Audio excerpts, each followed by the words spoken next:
ವೀಕ್ಷಕರೇ, ಸಮುದ್ರದಲ್ಲಿ ಕಳೆದು ಹೋಗೋದಕ್ಕೂ ಮತ್ತೆ ಭೂಮಿ ಮೇಲೆ ಕಳೆದು ಹೋಗೋದಕ್ಕೂ ತುಂಬಾನೇ ವ್ಯತ್ಯಾಸ ಇದೆ. ಈ ಸಮುದ್ರದಲ್ಲಿ ಕಳೆದು ಹೋಗೋದು ಭೂಮಿ ಮೇಲೆ ಕಳೆದು ಹೋಗೋದಕ್ಕಿಂತ 10 ಪಟ್ಟು ಹೆಚ್ಚು ಅಪಾಯಕಾರಿ. ಸಮುದ್ರದಲ್ಲಿ ದಾರಿ ತಪ್ಪೋರು ಹಿಂದಿರುಗೋದು ಬಹುತೇಕ ಸಾಧ್ಯ ಇಲ್ಲ ಅಂತಾನೆ ಹೇಳ್ಬಹುದು. ಆದ್ರೆ ಪವಾಡ ಸದೃಶ ಎಂಬಂತೆ ಹಲವರು ಸಮುದ್ರದಲ್ಲಿ ಕಳೆದರೂ ಕೂಡ ಮರಳಿ ಭೂಮಿಯನ್ನು ಹುಡ್ಕೊಂಡು ಬಂದು ಬದುಕಿ ಬಂದವರಿದ್ದಾರೆ. ಈ ತರದ ಚಮತ್ಕಾರ ಎನ್ನುವಂತ ಕೆಲವು ಘಟನೆಗಳ ಬಗ್ಗೆ ಇವತ್ತಿನ ಈ ಒಂದು ವಿಡಿಯೋದಲ್ಲಿ ತಿಳಿಯೋಣ ಬನ್ನಿ ವೀಕ್ಷಕರೇ.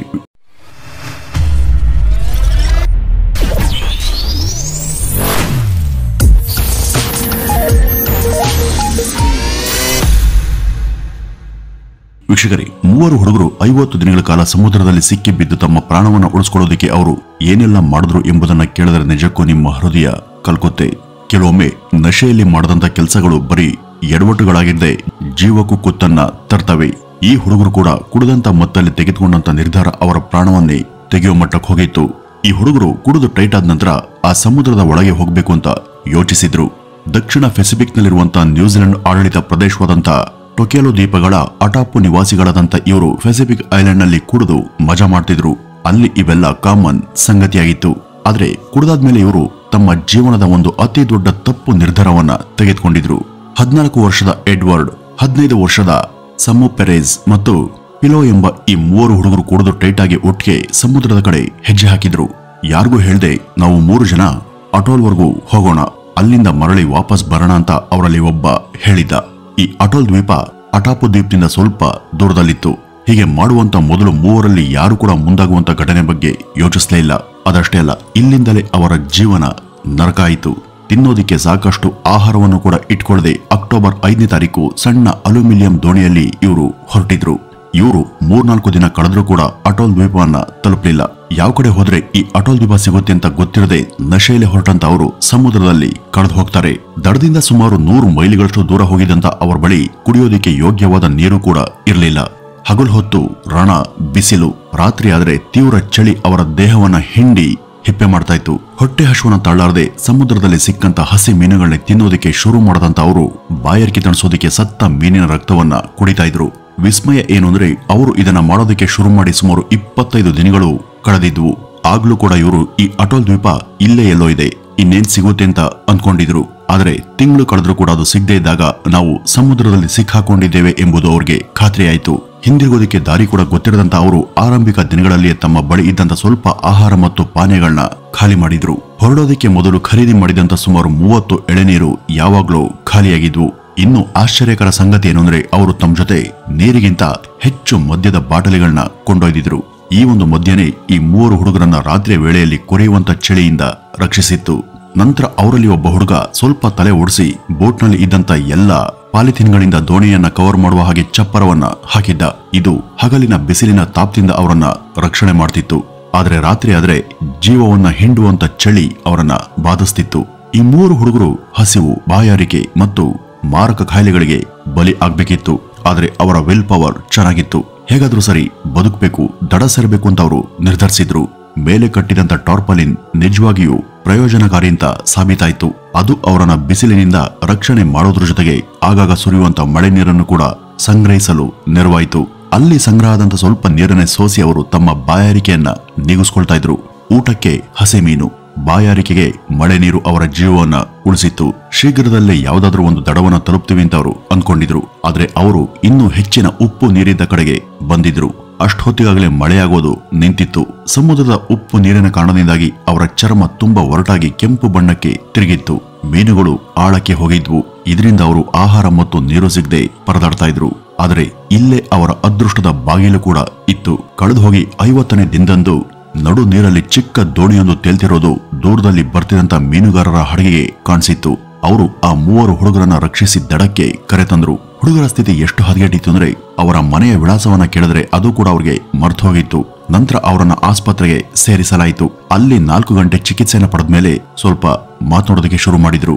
ಆಗ ಅವ್ರಿಗೆ ಚಿಕಿತ್ಸೆಯನ್ನ ಕೊಡಿಸಿ ಅವರನ್ನ ತಮ್ಮ ಮನೆಗಳಿಗೆ ಕಳುಹಿಸಲಾಯಿತು. ಅವರೆಲ್ಲ ಚೇತರಿಸಿಕೊಂಡು ಮನೆಗೆ ಬಂದಾಗ ಗ್ರಾಮಸ್ಥರಿಗೆಲ್ಲ ಅಚ್ಚರಿಯಾಗಿತ್ತು. ಏಕೆಂದ್ರೆ ಆ 3 ಹುಡುಗರು ಎಲ್ಲೋ ಸಮುದ್ರದಲ್ಲಿ ಮುಳುಗಿ ಸತ್ತಿದ್ದಾರೆ ಅಂತ ಅವರು ಅಂದ್ಕೊಂಡಿದ್ರು. ವೀಕ್ಷಕರೇ, ಕುಡಿದ ನಂತರ ತೆಗೆದುಕೊಳ್ಳುವಂತ ಯಾವುದೇ ನಿರ್ಧಾರ ಎಷ್ಟು ಅಪಾಯಕಾರಿ ಅನ್ನೋದು ಇದು ಎಲ್ರಿಗೂ ಒಂದು ಪಾಠ. ಇದು ಇವ್ರ ಕತೆ ಆದ್ರೆ ಇನ್ನು ಈ ಹುಡುಗರ ಕಥೆಯನ್ನ ನೋಡೋಣ. ವೀಕ್ಷಕರೇ, ಅದು 1982 ಅಕ್ಟೋಬರ್ ತಿಂಗಳು. 26 ವರ್ಷದ ಡೆಬ್ಬಿ ಕೈಲಿ ತನ್ನ 3 ಸ್ನೇಹಿತರೊಂದಿಗೆ ಮೆನ್ಸ್ನಿಂದ ಫ್ಲೋರಿಡಾ ಕಡೆಗೆ ರೊಟೀನ್ ಪ್ರವಾಸಕ್ಕೆ ಹೊರಡ್ತಾರೆ. ಅವರಲ್ಲಿ ಆಕೆಯ ಒಬ್ಬ ಫ್ರೆಂಡ್ ತುಂಬಾ ಸೋಮಾರಿಯಾಗಿದ್ರೆ ಇನ್ನಿಬ್ಬರಿಗೆ ಸಮುದ್ರದ ಬಗ್ಗೆ ಯಾವುದೇ ಜ್ಞಾನ ಇರಲಿಲ್ಲ. ಪ್ರಯಾಣದ ಆರಂಭದಲ್ಲಿಯೇ ಇಲ್ಲಿ ಏನೋ ಸಮಸ್ಯೆ ಇದೆ ಅಂತ ಡೆಬ್ಬಿಗೆ ಅನ್ಸೋದಿಕ್ಕೆ ಶುರುವಾಗಿತ್ತು. ತಮ್ಮ 58 ಅಡಿ ಉದ್ದದ ಹಡಗಿನೊಂದಿಗೆ ಮುಂದೆ ಸಾಗ್ತಿದ್ದಾಗ ಈ ಹಡಗನ್ನ ತುಂಬಾ ದಿನದಿಂದ ಸರ್ವಿಸ್ ಮಾಡಿಲ್ಲ ಎಂಬುದು ಆಕೆಗೆ ಗೊತ್ತಾಯಿತು. ಆದ್ರೆ ಅಷ್ಟರಲ್ಲಿ ಒಂದು ಭಯಾನಕ ಚಂಡ ಮಾರುತಕ್ಕೆ ಅವರು ಸಿಲುಕಿದ್ರು. ಪ್ರತಿ ಗಂಟೆಗೆ 60 ನಾಟ್ಸ್ ವೇಗದಿಂದ ಬೀಸ್ತಿರುವಂತ ಗಾಳಿಯನ್ನ ಎದುರಿಸೋದು ಆ ಒಂದು ಹಡಗಿಗೆ ಸಾಧ್ಯವಾಗಲಿಲ್ಲ. ಕ್ರಮೇಣ ಹಡಗು ನೀರಿನಿಂದ ತುಂಬೋದಕ್ಕೆ ಶುರುವಾಯಿತು. ಆಗ ಲೈಫ್ ಬೋಟ್ಸ್ ಅನ್ನ ಹೊರತೆಗೆದ್ರು. ಆದ್ರೆ ಅದು ಚಿಕ್ಕದಾಗಿದ್ದು ಅದರಲ್ಲಿ ಇಬ್ರು ಮಾತ್ರ ಕೂತ್ಕೋಬಹುದಿತ್ತು.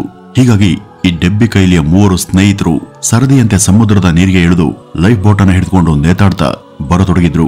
ಆದ್ರೆ ಬಾಯಾರಿಕೆಯಿಂದಾಗಿ ಅವರೆಲ್ಲ ಸಮುದ್ರದ ನೀರನ್ನ ಕುಡಿದ ಕಾರಣಕ್ಕೆ ಈ ಡೆಬ್ಬಿಯ 3 ಸ್ನೇಹಿತರು ಒಬ್ಬೊಬ್ಬರಾಗೆ ಪ್ರಾಣ ಬಿಟ್ಟಿದ್ರು. ನಂತರ ಅವರ ದೇಹಗಳು ಶಾರ್ಕ್ ಮೀನುಗಳ ಪಾಲಾದವು. ಇದಾಗಿ 5 ದಿನಗಳ ನಂತರ ಒಂದು ರಷ್ಯಾದ ಹಡಗು ಈ ಡೆಬ್ಬಿ ಕೈಲಿಯನ್ನ ಹುಡುಕಿತ್ತು. ನಂತರ ಆಕೆಯನ್ನ ರಕ್ಷಣೆ ಮಾಡಿ ಮರಳಿ ಅಮೆರಿಕಕ್ಕೆ ಕಳುಹಿಸಲಾಯಿತು. ಈ ಒಂದು ದುರ್ಘಟನೆಗೆ ಸಂಬಂಧಪಟ್ಟಂತೆ ಆಕೆ 2 ಪುಸ್ತಕಗಳನ್ನು ಕೂಡ ಬರೆದಿದ್ದಾಳೆ.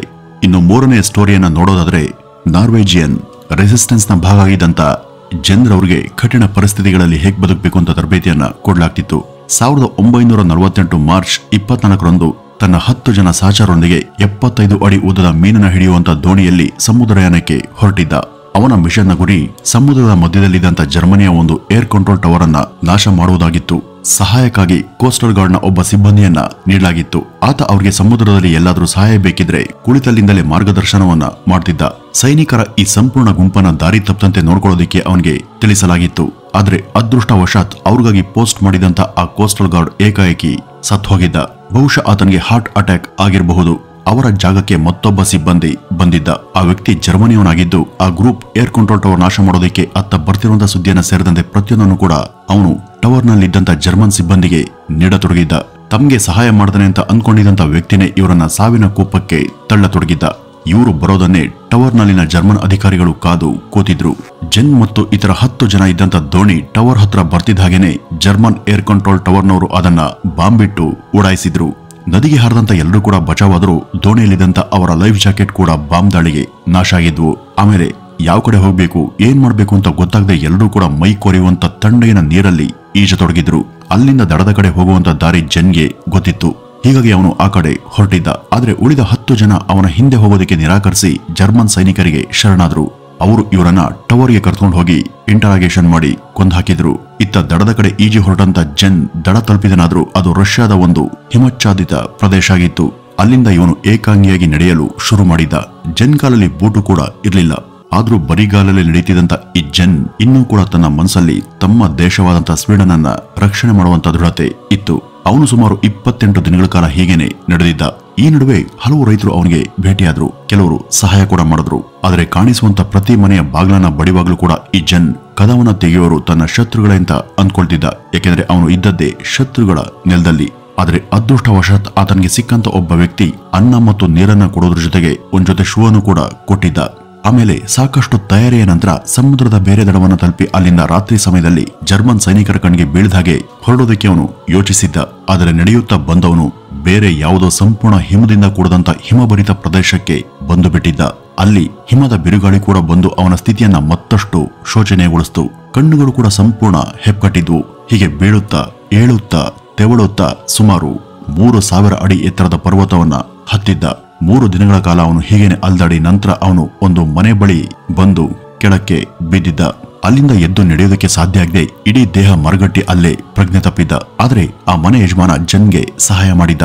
ಆ ಮನೆಯಲ್ಲಿ ಒಬ್ಬ ನರ್ಸ್ ಕೂಡ ಇದ್ರು. ಅವರು ಜೆನ್ನನ್ನ ಆರೈಕೆ ಮಾಡಿದ್ರು. ನಂತರ ಕೆಲವರ ಸಹಾಯದಿಂದ ಜೆನ್ನನ್ನ ದೇಶದ ಗಡಿಯಿಂದ ಆಚೆ ದಾಟಿಸಿದ್ರು. ಜೆನ್ ಅಲ್ಲಿಂದ ಒಂದು ಬೋಟನ್ನು ಹಿಡಿದು ತನ್ನ ದೇಶಕ್ಕೆ ಸುರಕ್ಷಿತವಾಗಿ ಮರಳಿದ್ದ. ವೀಕ್ಷಕರೇ, ಮೊದಲೇ ಹೇಳಿದಂತೆ ಭೂಮಿ ಮೇಲಿಗಿಂತ ನೀರಿನಲ್ಲಿ ಕಳೆದು ಹೋಗೋದು ತುಂಬಾ ಅಪಾಯಕಾರಿ. ಹೋರಾಡುವ ಮತ್ತು ಬದುಕಿ ಉಳಿಯುವಂತ ಕೆಚ್ಚದೆ ಇರೋರು ಮಾತ್ರ ಸುರಕ್ಷಿತವಾಗಿ ಮರಳಬಲ್ಲರು ಅಂತ ಹೇಳ್ತಾ ಈ ಒಂದು ವಿಡಿಯೋವನ್ನ ಇಲ್ಲಿಗೆ ಮುಗಿಸೋಣ. ನಮಸ್ಕಾರ.